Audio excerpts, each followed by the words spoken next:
लखनऊ की राजनीति इन दिनों असामान्य रूप से एक उबाल पर है। 5 स्टार होटल में ठाकुर विधायकों की लगातार बैठक से जो सियासी संदेश बाहर आया, उसने न केवल सत्ता पक्ष को बेचैन किया बल्कि भाजपा के भीतर पावर बैलेंस की नई तलाश को हवा दे दी है।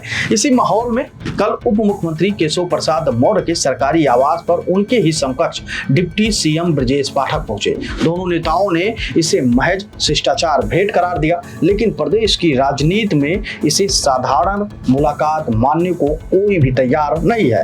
असल में समय और सियासत का गणित बताता है कि यह बैठक फोटो अप से ज्यादा मैसेज अप था। ठाकुर नेताओं के जुटान के ठीक बाद जब सियासी फिजा गरमाई हुई थी, उसी समय सत्ता के दो बड़े ध्रुवों का आमने सामने बैठना यह संकेत देता है कि भाजपा के भीतर अब पोजीशनिंग और पावर मैपिंग की प्रक्रिया तेज हो चुकी है। डिप्टी सीएम केशव प्रसाद मौर्य और डिप्टी सीएम ब्रजेश पाठक दोनों ने इस मुलाकात की फोटो एक्स पर भी पोस्ट की है। केशव ने फोटो के साथ लिखा कि 7 कालिदास मार्ग स्थित सरकारी आवास पर माननीय उप मुख्यमंत्री ब्रजेश पाठक जी से शिष्टाचार भेंट कर कुशल क्षेम लिया। वहीं ब्रजेश पाठक ने मुलाकात की 2 तस्वीरें पोस्ट की। एक फोटो में वे अटल जी पर लिखी पुस्तक केशव प्रसाद को भेंट कर रहे हैं, दूसरी तस्वीर में दोनों नेता सोफे पर बैठकर विचार विमर्श कर रहे हैं। इसके साथ ही ब्रजेश पाठक ने लिखा कि आज माननीय उप मुख्यमंत्री केशव प्रसाद मौर्य जी से शिष्टाचार भेंट की।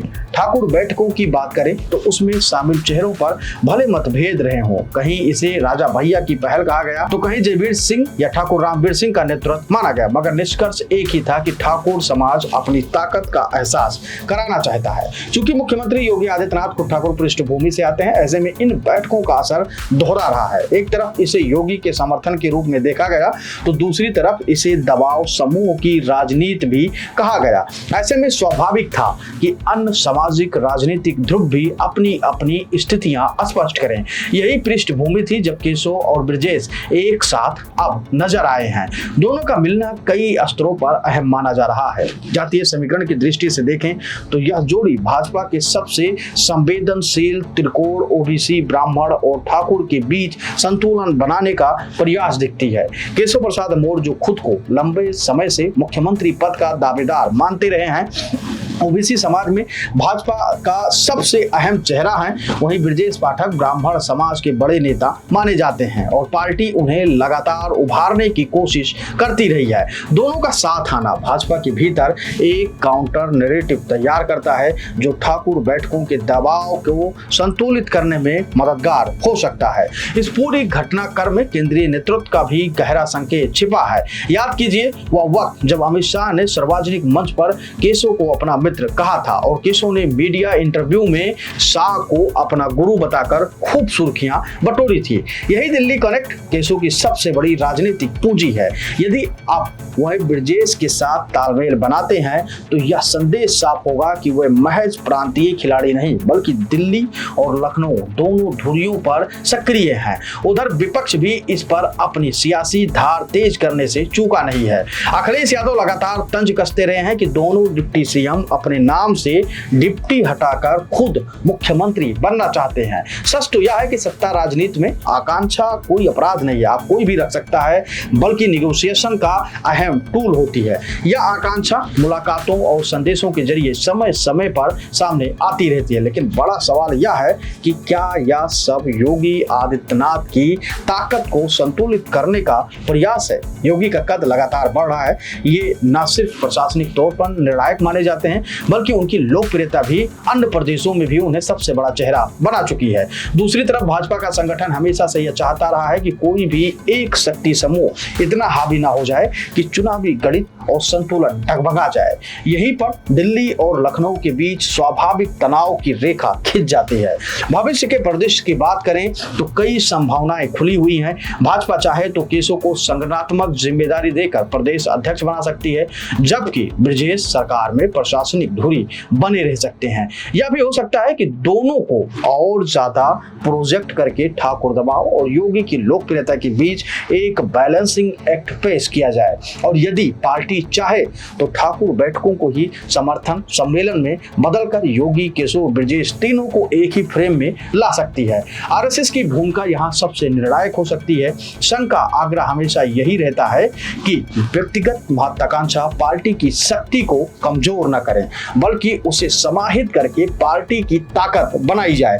डिप्टी सीएम की मुलाकात को उसी फ्रेम में पढ़ा जाना चाहिए जहां महत्वाकांक्षा को टकराव में नहीं बल्कि संगठनात्मक आर्किटेक्चर में बदलने की कोशिश होती है। निष्कर्ष यही है कि लखनऊ में हुई यह शिष्टाचार मुलाकात सतह पर चाहे सामान्य दिखे, लेकिन भीतर ही भीतर यह सत्ता शास्त्र का हिस्सा है। ठाकुर बैठकों से उपजे दबाव, योगी आदित्यनाथ की बढ़ती ताकत और दिल्ली की संगठनात्मक कसौटी के बीच भाजपा की असली इम्तिहान यही होगा कि वह किस तरह से इन सारे समीकरणों को साध कर 2027 की राह प्रशस्त करती है। तस्वीर भले ही शिष्टाचार की हो, लेकिन फ्रेम सत्ता संतुलन का है और इस वक्त कैमरा साफ तौर पर केशव और ब्रजेश पर फोकस किए हुआ है। लेकिन सबसे बड़ी बात है, इस मुलाकात को लेकर एक और बातें कही जा रही कि योगी की बढ़ती ताकत से, बढ़ती जनप्रतिनिधिता से और लोकप्रियता से कहीं ना कहीं केशव प्रसाद मौर्य और ब्रजेश पाठक अब अंदर ही अंदर ये सोचने पर मजबूर हो गए हैं कहीं ऐसा ना हो कि योगी आदित्यनाथ ही सबसे बड़ा कद उत्तर प्रदेश में सबसे बड़ा कद उनका बना रहे। और यही नहीं, आरएसएस की जिस प्रकार की मंशा रहे योगी आदित्यनाथ को लेकर के हिंदुत्ववादी चेहरा है, योगी आदित्यनाथ में वो छवि देखते हैं जो एक प्रधानमंत्री बनने लायक किसी चेहरे में होती है। योगी लगातार ताकतवर होते जा रहे हैं, उनकी अपनी एक अलग पहचान है उत्तर प्रदेश में, उनके कार्य करने की अलग क्षमता है और लोग शायद इसीलिए योगी आदित्यनाथ से खूब ज्यादा प्रभावित होते हैं, चाहे वो जनता हो या फिर अन्य प्रदेश की जनता हो। क्योंकि जहां जहां चुनाव होता है, आप लगातार देखे होंगे कि केशव प्रसाद मौर्य और ब्रजेश पाठक को उतनी अहमियत नहीं मिलती अन्य प्रदेश के चुनाव में, लेकिन उत्तर प्रदेश के सीएम योगी आदित्यनाथ वो चेहरा है, वो ब्रांड है, वो स्टार प्रचारक हैं जिनको अलग अलग राज्यों में एक स्टार प्रचारक के तौर पर पेश किया जाता है। वो वहां पे जाते हैं, अपना भाषण देते हैं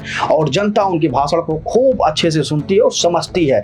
इसीलिए कहा जाता है कि योगी अब सिर्फ उत्तर प्रदेश के नेता नहीं रहे हैं, वो केंद्र में शिफ्ट होने वाले सबसे बड़े नेता के रूप में गिने जाते हैं। और अगर ऐसा हुआ आने वाले समय में, क्योंकि प्रधानमंत्री नरेंद्र मोदी के बाद की विरासत को लेकर लगातार बातचीत चल रही है, अभी आरएसएस की आज और कल मीटिंग है बड़ी, जिसमें उत्तर प्रदेश के सीएम योगी आदित्यनाथ को लेकर भी बातचीत होगी, उत्तर प्रदेश के प्रदेश अध्यक्ष को लेकर बातचीत होगी, उत्तर प्रदेश के अलावा राष्ट्रीय अध्यक्ष को लेकर बातचीत होगी। तो ऐसे में योगी का प्रभाव और जो हनक है वो अभी बहुत ज्यादा है और ऐसे में केशव और ब्रजेश पाठक इसीलिए मुलाकात किए हैं। अभी तक उस पर कोई बहुत बड़ा खुलासा नहीं हो सका कि मुलाकात किस लिए था, लेकिन जैसा कि नेता हमेशा बताते रहे किसी भी मुलाकात को लेकर कि शिष्टाचार भेंट था, लेकिन ऐसा होता नहीं है। जब कोई बहुत जरूरी बात होती है तभी वो जाकर आमने सामने बैठकर बात करते हैं, वरना फोन का जमाना है, लोग एक दूसरे से मैसेज, फोन और कुछ भी वार्ता कर लेते हैं। लेकिन जब कुछ ऐसी बातें करनी होती है जिसको ना तो दिखाई देना है ना सुनाई देना है, तो आपस में मिलकर बातचीत होती है। और शायद ऐसी ही तरीके की इस बार भी केशव ब्रजेश पाठक के बीच में